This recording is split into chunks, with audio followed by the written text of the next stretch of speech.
दोस्तों, अगर हम प्रकृति के साथ छेड़छाड़ करेंगे तो प्रकृति हमारा नुकसान तो करेगी ही। इस मूवी में इंसान एक सोए हुए पहाड़ को जगा देते हैं। वो इंसानों को कैसे नुकसान करता है, जरूर देखिए आज की मूवी ट्रॉल्स। मूवी की शुरुआत में हम देखते हैं एक लड़की जिसका नाम नोरा है। वो और उसके डैड एक पहाड़ पर क्लाइंब कर रहे हैं। फिर नोरा के फादर उससे कहते हैं सामने पहाड़ों पर ट्रॉल्स रहते हैं, क्या वो कहानी तुम्हें याद है? तो लड़की कहती है मुझे कहानी में कोई इंटरेस्ट नहीं है। और वैसे भी कहानी में कहा गया है कि एक शादी में 13 ट्रॉल्स नशे में धुत थे। उन्हें वक्त का पता नहीं चला और सूरज की रोशनी उन पर पड़ी, वो पत्थर बन गए। क्या बकवास कहानी है। उसके पापा कहते हैं बेटा हर कहानी में कुछ न कुछ सच होता है, तुम अपनी आंखें बंद करो और विश्वास से देखो, तुम्हें सब दिखेगा। वो ऐसा ही करती है तो उसे सच में पहाड़ों में इंसानों की शक्ल दिखाई देती है। वो बिल्कुल हैरान हो जाती है। अब उसके पापा कहते हैं मिट्टी और पत्थर से बना बर्फीला शिला, पहाड़ जैसा तना, अंधेरा है उनका दोस्त और रोशनी उनकी मौत। इसके बाद कहानी 20 साल आगे शिफ्ट हो जाती है, जहां नोरा और उसकी टीम खुदाई करके किसी चीज पर रिसर्च कर रहे होते हैं। अब अगले सीन में हम देखते हैं एक जगह जहां सुरंग बनाने का काम चल रहा है, जहां काफी तोड़फोड़ हो रही है। लेकिन इसके विरोध में कुछ लोग वहां पर प्रोटेस्ट भी कर रहे हैं और कहते हैं पहाड़ों को मत तोड़ो, उन्हें जीने दो। टनल के अंदर काफी सारे एक्सप्लोजिव लगाए जाते हैं। तभी उन वर्कर्स का लीडर आता है और प्रोटेस्टर्स को वो रिमोट दिखाकर जितने भी एक्सप्लोजिव टनल के अंदर लगाए गए थे उनको ब्लास्ट कर देता है। रात के समय जब टीम लीडर और उसके कुछ मेंबर अंदर जाते हैं तभी वहां से एक अजीब आवाज आती है और पहाड़ बिल्कुल टूटने लगता है। सभी बुरी मौत मारे जाते हैं। इसके बाद आर्म फोर्स हेडक्वार्टर्स में दिखाते हैं कि ढोबरे नाम की जगह पे भूकंप सा महसूस हो रहा है और उस जगह प्लेन्स को भेजा जाता है। प्लेन्स द्वारा भेजी गई तस्वीर को जनरल देखते हैं। वो सरकार को आगाह करते हैं। सीन दोबारा नोरा और उसकी टीम पर शिफ्ट होता है। वो अपनी खोज सेलिब्रेट कर रहे होते हैं। तभी वहाँ एक मिलिट्री हेलीकॉप्टर आता है और वो नोरा से पूछता है क्या आप नोरा हैं? हाँ बोलने पर वो कहते हैं कि मैम आपको हमारे साथ चलना होगा, देश की सुरक्षा का मामला है। अब उसे हाई ऑफिसर्स के सामने लाया जाता है। एंड्रियास उसका इंट्रोडक्शन कराता है कि वो पेट्रोलॉजिस्ट है जो डायनासोर और पुराने जीवों के फोर्सेस की रिसर्च करती है। यहाँ सब अपनी अपनी राय देते हैं। नोरा उन सबसे कहती है कि आप लोगों को फुटप्रिंट नहीं दिखाई देते? तो एक ऑफिसर पूछता है कि किस चीज के हैं फुटप्रिंट्स। तभी वहाँ पर सिगरेट आती है जो एक आईटी स्पेशलिस्ट है और वो बताती है प्रोटेस्ट करने वालों में से किसी के फोन से मुझे ये वीडियो मिला है। अब सभी को उस वीडियो को दिखाया जाता है जिसमें वो पहाड़ को ना तोड़ने की बात कर रहे होते हैं। वीडियो में वो आवाज भी सुनाई देती है जो उस समय टनल के अंदर से आई थी। सभी वीडियो को देखकर हैरान हो जाते हैं। नोरा सैगेट को दोबारा वीडियो स्लो मोशन में चलाने के लिए कहती है। वो एनालाइज करती है ये तो किसी जानवर की आवाज है। तभी उनको शॉकिंग करने वाला विजुअल दिखाई देता है जिसमें एक पहाड़ इंसान जैसा लग रहा था। जब नोरा और एंड्रियास हेलीकॉप्टर में बैठकर उस टनल की ओर जा रहे होते हैं तो तभी नोरा एक घर को देखती है जहाँ तबाही हुई थी। वहाँ पर कैप्टन होम उन दोनों का स्वागत करते हैं। वो उन्हें बताते हैं कुछ बहुत तेजी से यहाँ से आया और नदी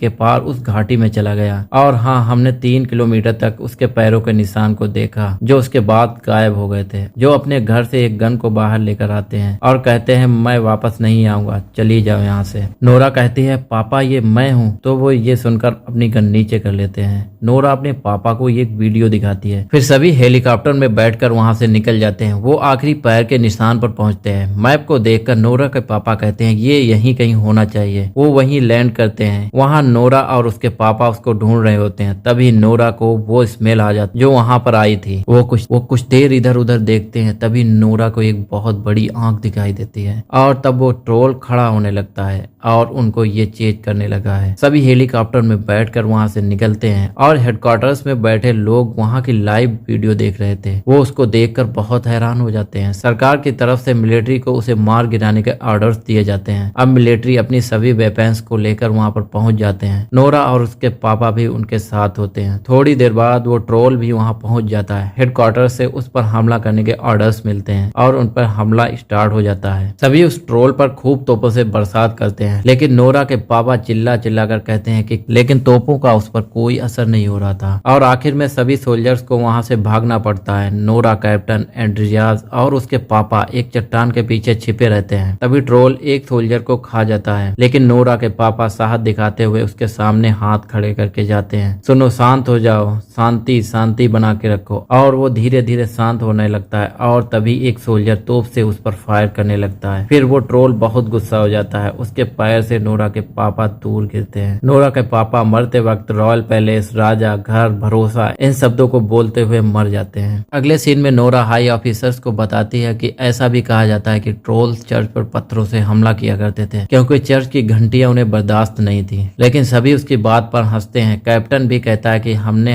हर वेपन इस्तेमाल करके देख लिया लेकिन उस पर उनका कोई असर नहीं हुआ, क्यों ना हम ये भी करके देख लें। तभी सभी मिलिट्री हेलीकॉप्टर्स में घंटी बांधकर वहां जाते हैं जहां ट्रोल था। घंटी की आवाज सुनकर ट्रोल पर थोड़ा असर होने लगा था। फिर वो गुस्से में आकर हेलीकॉप्टर्स पर हमले करने लगता है। इसी बीच एक लड़की के ऊपर हेलीकॉप्टर गिरने वाला होता है, लेकिन वही ट्रोल जो अभी तक हमला कर रहा था वो हेलीकॉप्टर को पकड़कर उस लड़की और उसके पापा को बचा लेता है। नोरा इस बात को नोटिस करती है। न्यूज में दिखाते हैं ट्रोल ओस्लो नाम की जगह को तबाह करने वाले हैं। अब पीएम अपने वीडियो को रिकॉर्ड करती है और तभी बताती है जो हो रहा है वो हकीकत है। ये एक ऐसा जीव है जिससे विज्ञान भी अनजान है, इसीलिए मैं इमरजेंसी का ऑर्डर देती हूँ और पूरे ओस्लो को और उसके पास के क्षेत्रों को खाली करने का ऑर्डर्स देते हूँ। अब नोरा और एंड्रियास कार में होते हैं। नोरा नोट्स में देखती है पापा ने सिंडिंग वर्ड का यूज किया है लेकिन मुझे इसका मीनिंग नहीं पता। तो एंड्रियास कहता है मुझे यह नाम सुनकर रिकॉर्ड सेंडिंग याद आ रहा है जो रॉयल पैलेस का चीफ ऑफिसर है। तभी नोरा को याद आता है कि उसके पापा ने आखिर में यह शब्द कहे थे और वो सीधे रॉयल पैलेस पहुंचती हैं। वहाँ सेंडिंग मिलता है जो कहता है मुझे पता था मुझे मिलने कोई ना कोई जरूर आएगा। फिर वो उनको एक गुफा के अंदर ले जाता है। कहता है इस गुफा की खोज 1920 में हुई थी। अब वो सुरंग के अंदर एक और सुरंग दिखाता है और कहता है ये पहाड़ी राजा का घर था, वहाँ पर बहुत बड़े बड़े कंकाल होते हैं। वो आगे कहता है इन सभी को मार दिया गया था पर उन्होंने पहाड़ी राजा के एक बच्चे को बख्श दिया था और उसे बहला फुसलाकर अंधेरे में धकेल दिया था। डोबरे की पहाड़ियों में उनके बंद करके रख दिया था ताकि वो मर जाएं। नोरा उन ट्रोल्स के सड़े हुए पार्ट को देखती है। उनमें एक अजीब रोशनी सी हो रही थी। उनको देखकर नोरा कहती है अंधेरा इनका दोस्त और सूरज इनका दुश्मन। नेक्स्ट सीन में हम देखते हैं कैप्टन को नोरा का फोन आता है और वो कहती है मेरे पास एक प्लान है। वो कहती है हमें उसे शहर से दूर किसी जगह पे ले जाना होगा और वहाँ यूवी रेज का इंतजाम करना होगा। इधर पीएम ऑर्डर्स देती हैं कि किसी भी वेपन का इस्तेमाल करो लेकिन उस दरिंदे को मार गिराओ। इधर कैप्टन भी यूवी रेज का इंतजाम कर लेता है। ट्रोल अब रॉयल पैलेस के सामने आ जाता है। नोरा और एंड्रियास उसके पार कर लेते हैं और फिर पता चलता है नोरा ने रॉयल पैलेस की गाड़ी में ट्रोल के पूर्वजों की खोपड़ी रख रखी थी। उसको देखकर ट्रोल उनका पीछा करने लगता है। अब यहाँ दिखाते हैं कैप्टन सभी से कहते हमें अब एक साथ कुछ न कुछ करना होगा। आज हमारे बचने की उम्मीद बहुत कम है, इसीलिए भाइयों हम कौन है हमें पहचानना होगा। हम आखिरी सांस तक लड़ने वाले हैं क्योंकि हम सोल्जर्स हैं। कैप्टन की मोटिवेशनल स्पीच सभी को जोश दिलाती है। इसी बीच नोरा की कार से खोपड़ी नीचे गिर जाती है और ट्रोल उस खोपड़ी को उठाता है और बड़ा इमोशनल हो जाता है। तभी गलती से उसके हाथ से वो खोपड़ी छूटकर नीचे गिर जाती है। फिर वो भयंकर तबाही मचाने लगता है। ट्रोल नोरा को दबाने वाला ही होता है पर तभी कैप्टन सभी ट्रक्स की लाइट्स और हॉर्न ऑन कर देता है। कैप्टन सभी यूवी रेज को भी ऑन कर देता है जिससे उस पर बहुत बुरा असर होता है। यूवी लाइट से ट्रोल को काफी ज्यादा परेशानी होती है और वो जोर जोर से चिल्लाने लगता है। नोरा को लगता है ऐसे तो ये मर जाएगा, ये गलत हो रहा है। नोरा तभी सभी लाइट्स को ऑफ कर देती है। वो ट्रोल्स को कहती है तुम्हें जाना होगा, प्लीज यहाँ से चले जाओ। और तभी सुबह हो जाती है और उस पर सूरज की रोशनी पड़ती है। वो बेचारा वहीं मर जाता है, उसी जगह पर दोबारा पत्थर बन जाता है। अगर आपको मूवी और कहानी अच्छी लगी हो तो वीडियो को लाइक करें और चैनल को सब्सक्राइब करना बिल्कुल ना भूलें।